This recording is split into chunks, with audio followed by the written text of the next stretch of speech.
Hi everyone, welcome back. Today we are diving into the world of Microsoft Applied Skills. If you are looking to boost your career with scenario-based skills, you are in the right place.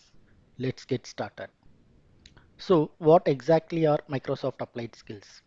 These are scenario-based credentials that validate your ability to perform specific tasks using Microsoft technologies. Unlike traditional certifications, these focus on real-world application and problem solving. First, go to Microsoft Learn website, click on Discover and select Credentials. Now, click on Browse Applied Skills. Now you can see the list of credentials available.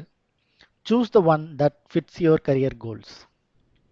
Click on the credentials to see the details, including the skills measured and the preparation resources available.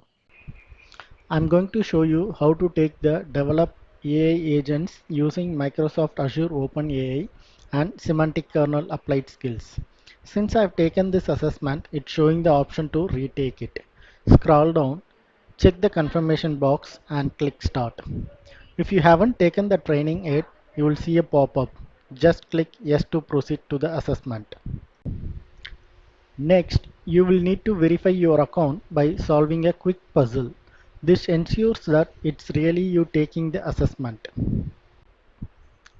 This is your assessment machine. Log in using the password provided and make sure to go through the assessment guidelines thoroughly. The lab exercise will be in the email.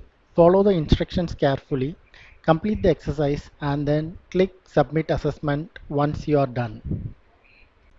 After submitting, you will receive your score. If you didn't pass and want to retake the assessment, you will need to wait for 72 hours before trying again.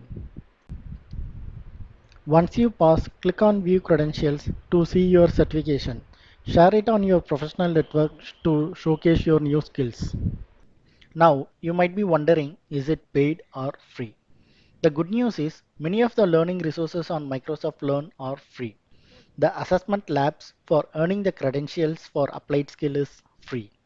Always check the specific credential page for the most accurate information. And that's it for today. Thanks for watching and I'll see you in the next video.